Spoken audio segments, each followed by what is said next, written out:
지금 비트겟에 자산이 남아있다면 제 말부터 믿지 마시고 최악의 화면을 떠올려 보세요.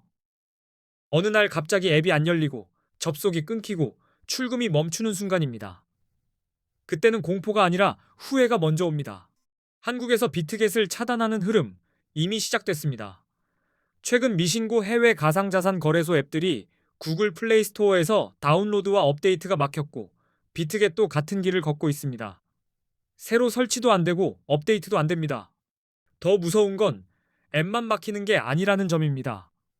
금융당국 압박으로 접속 제한 조치까지 진행 중인 분위기라서 지금 접속되니까 괜찮다는 말이 내일은 통하지 않을 수 있습니다. 차단은 늘 조용히 시작해서 갑자기 닫힙니다. 그래서 오늘 영상의 첫 결론은 단순합니다.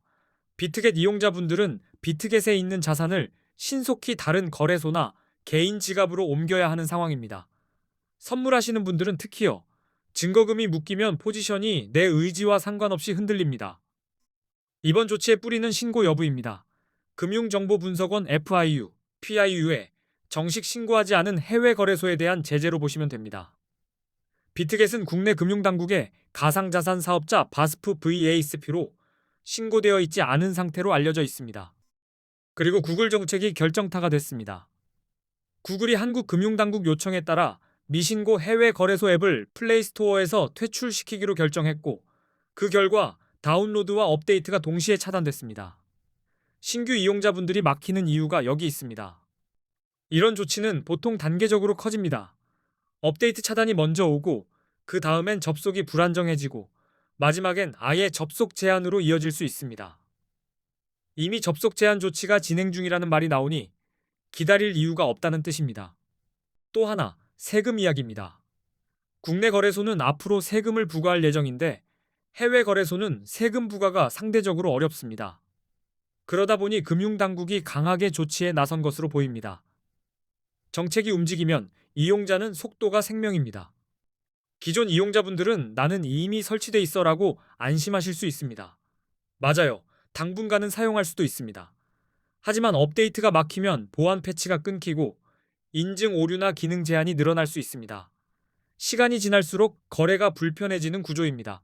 더 큰 문제는 접속이 끊기는 날입니다. 그날은 고객센터도 폭주하고 출금도 지연되고 사람들은 새벽에 패닉을 탑니다. 코인은 24시간 움직이는데 내 길만 막히면 그건 투자도 거래도 아니라 그냥 봉쇄입니다. 그래서 미리 움직여야 합니다. 안전하게 가려면 답은 깔끔합니다. 자산을 개인 지갑으로 출금해 두는 것이 가장 안정적입니다. 거래소에 두면 편하지만 거래소는 은행이 아니라 서비스입니다. 서비스가 막히면 내 코인도 같이 묶입니다. 내 키로 보관하는 쪽이 결국 살아남습니다. 개인 지갑이 어렵게 느껴지시면 이렇게 생각하시면 됩니다. 거래소는 빌린 창고이고 개인 지갑은 내 금고입니다. 빌린 창고는 문이 잠기면 끝이지만 내 금고는 내가 열 수 있습니다. 이번 같은 이슈에서 이 차이가 생명줄이 됩니다. 출금할 때는 절차만 지키면 됩니다.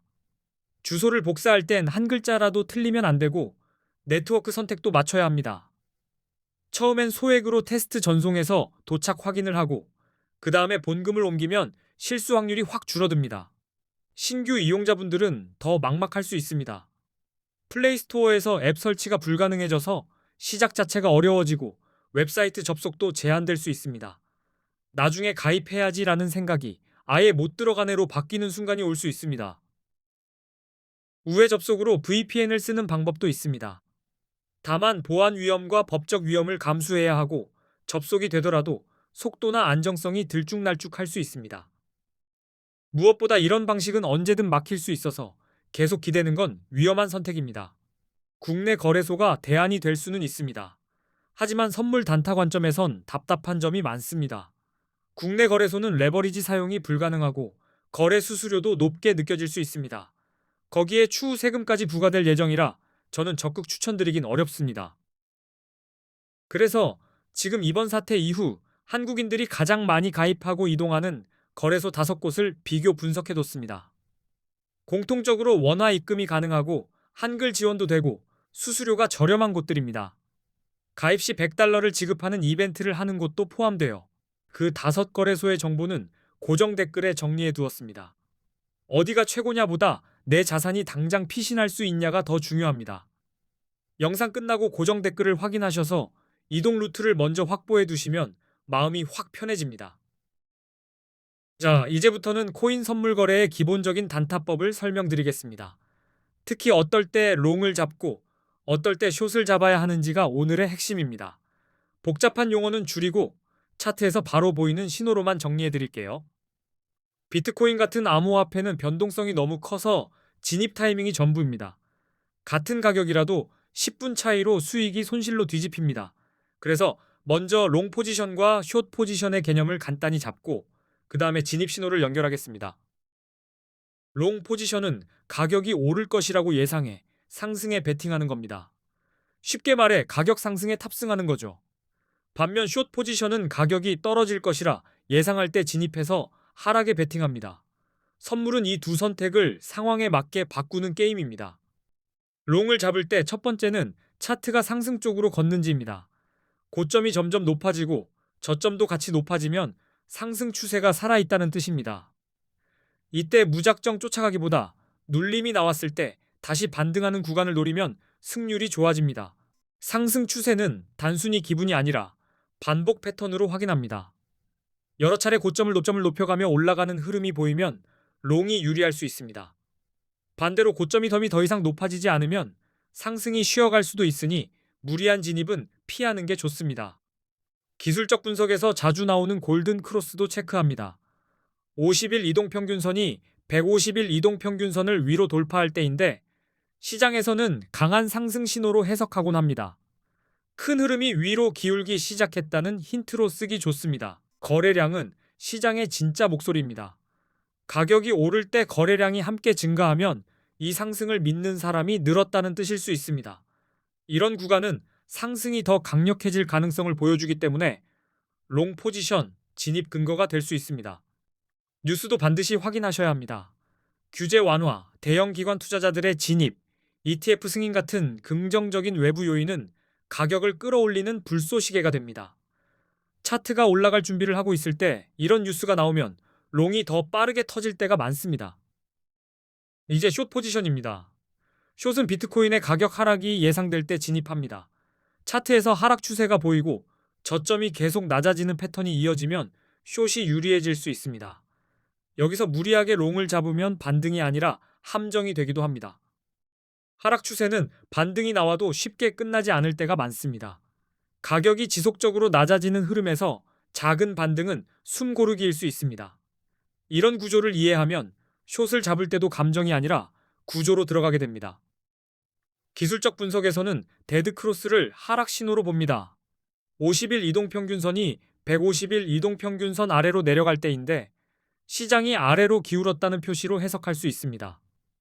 데드크로스 이후엔 반등이 와도 힘이 약하면 다시 꺾이는 경우가 많습니다. 거래량 감소도 숏 근거가 될 수 있습니다. 비트코인 가격이 상승할 때 거래량이 줄어들면 상승세가 약해지고 있다는 신호일 수 있습니다. 겉으로는 올라가도 속은 비는 상승이어서 곧 하락으로 전환될 가능성이 커진다는 의미가 될 수 있습니다. 부정적인 뉴스는 하락을 더 빠르게 만듭니다. 규제 강화, 해킹 사고, 주요 국가들의 암호화폐 규제 정책 강화 같은 소식이 나오면 매도가 몰리기 쉽습니다.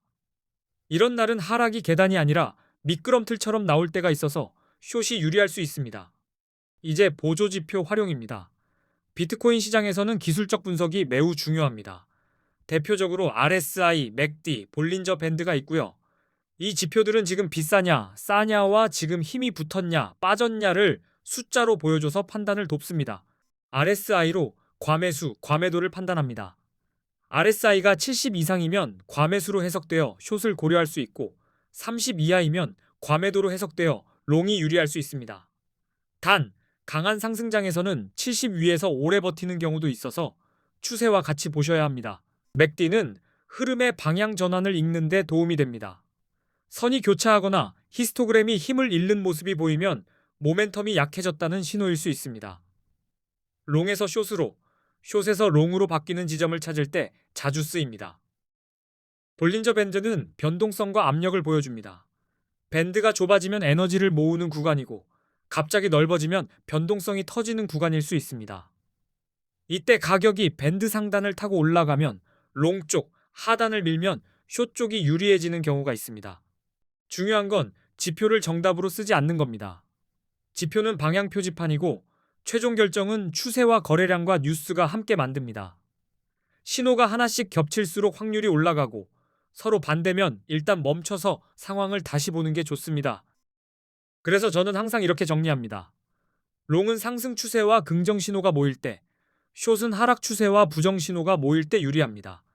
골든 크로스, 거래량 증가, 호재 뉴스가 겹치면 롱이 강해지고 데드 크로스, 힘 빠진 거래량, 악재 뉴스가 겹치면 숏이 설득력 있어집니다. 예를 들어 상승 추세에서 골든 크로스가 뜨고 가격이 눌렸다가 다시 고점을 향해 뻗을 때 거래량이 살아난다고 해보죠.